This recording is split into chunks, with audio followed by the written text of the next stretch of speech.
Welcome to The Explainer. I am absolutely thrilled you're here today because we are tackling a universal, honestly incredibly frustrating problem that every single one of us has dealt with: quitting our goals way too early. If we're being real, we all have a graveyard of abandoned hobbies hiding in our closets somewhere, right? You know, that acoustic guitar missing a string, or those running shoes that look suspiciously brand new. Well, today we're diving deep into the psychology of sticking to your plans. We're going to decode the actual science and the systems behind unbreakable consistency. So let's jump right in and figure out how to stop giving up on ourselves. So, why do we always quit? It's a painfully familiar cycle. You get super inspired on a Sunday night, and you swear this week is going to be totally different.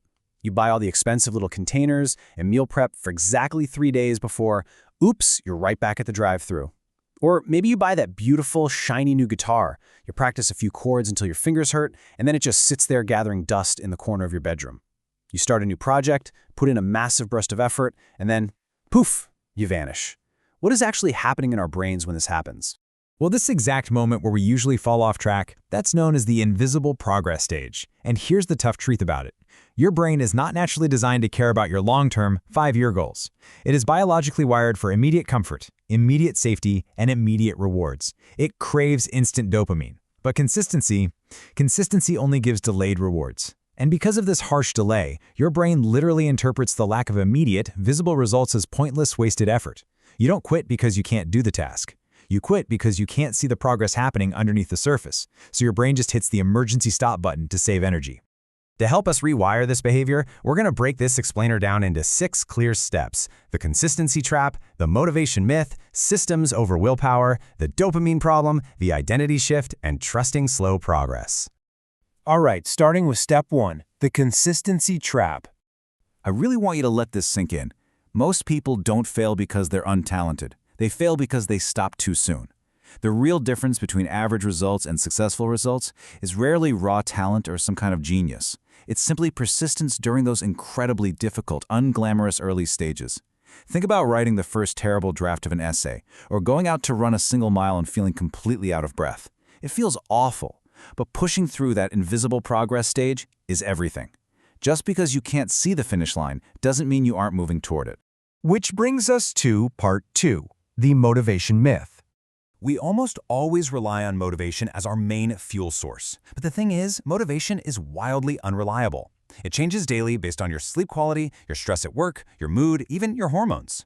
If your progress depends on waking up and actively feeling like doing the hard work, your progress will always be completely unstable. Now contrast that with systems. Consistent people don't negotiate with themselves. They completely eliminate that exhausting mental debate of, should I go to the gym today? Am I too tired to study right now? They don't rely on being in a good mood. They just execute automatic, scheduled, non-negotiable systems. So how do we do that? That's part 3, systems over willpower. Building these systems is all about reducing the friction between you and a good habit. Step 1, prepare in advance. Step 2, simplify the routine. And step 3, remove unnecessary steps. Like if you want to work out at 6 a.m., don't wait to hunt for your clothes in the dark. Have them laid out on the floor so you practically have to trip over your running shoes to get out the door.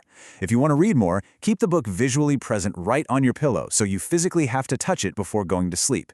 You've got to make the starting process incredibly easy. The less your brain has to debate, the more likely you are to just take action.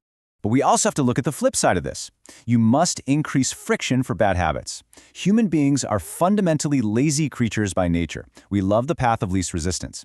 So if you want to stop doom scrolling late at night, log out of the apps so you have to physically type out your complicated password every single time. If you want to eat healthier, stop buying the junk food and keeping it in the pantry. Make those bad habits highly annoying to start. If it requires extra clicks or an actual physical drive to the store to get the junk food, that tiny bit of extra effort will almost always stop us dead in our tracks. It all boils down to this core truth. The smartest form of discipline is reducing the need for discipline. Your environment shapes your behavior far more than raw willpower ever could.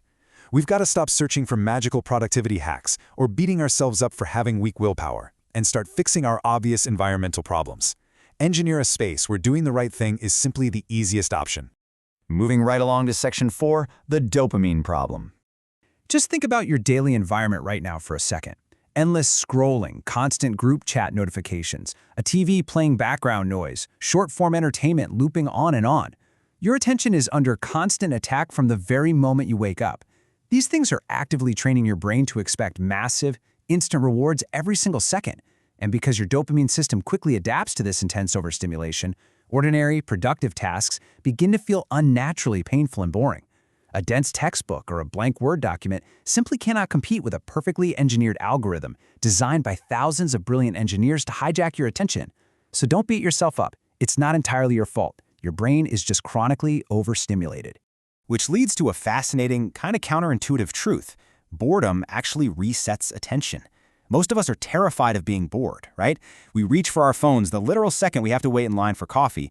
But reducing that overstimulation and actually letting yourself be bored normalizes your dopamine levels. Taking a walk without a podcast playing or just staring at a wall for 10 minutes can feel like absolute agony at first, but it acts as a powerful, necessary reset button for your brain. When you stop expecting constant flashing lights and high-speed entertainment, your focus naturally improves, and doing normal, quiet, deep work becomes significantly easier again. All right, let's jump into Section 5, the identity shift. There is a profound difference between setting a goal, like saying, I want to read more, and shifting your identity to say, I am a reader. Goals alone rarely change behavior long-term, but your identity absolutely does. Human beings naturally act in accordance with who they deeply believe they are. If you identify as an athlete, you don't skip workouts, because skipping workouts contradicts who you are. If you identify as a disciplined person, you will physically feel uncomfortable wasting the whole day. We really have to stop unknowingly reinforcing bad identities. Stop saying things like, I'm just lazy, or I always quit things, because your brain accepts those labels as absolute truth. Shift your language, change how you view yourself, and your actions will inevitably follow. And finally, Section 6, Trusting Slow Progress. Here is your ultimate survival guide for those inevitable bad days. First, start incredibly small. 5 minutes of reading is infinitely better than 0. Second, prioritize sustainability over intensity. A small habit that survives the winter is vastly superior to an extreme habit that impresses people for exactly 1 week. And my favorite point here, scale down instead of quitting. This is absolutely vital. If you planned an hour-long gym session but you're dead tired from work, don't stay on the couch. Go for exactly 10 minutes. You drop the perfectionism, but you keep the identity of someone who shows up alive. Finally, use a visual habit tracker. When you're losing motivation, having a calendar where you actually cross off the days provides undeniable proof of your consistency. And this is exactly why trusting slow progress is the ultimate key. 1%. If you improve just a tiny 1% daily, you become entirely unrecognizable after a few years. It works exactly like financial investing. The early stages of compounding interest are agonizingly boring. You look at your account and nothing seems to be happening. It feels like you're putting in all this effort for pennies. But if you hold on, the compounding momentum eventually becomes massive, creating an exponential payoff that literally changes your life.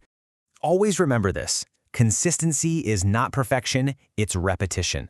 The ultimate goal isn't flawlessly executing a high-performance 5 a.m. routine every single day without fail. That's just a robotic fantasy. The goal is simply making sure you never fully stop.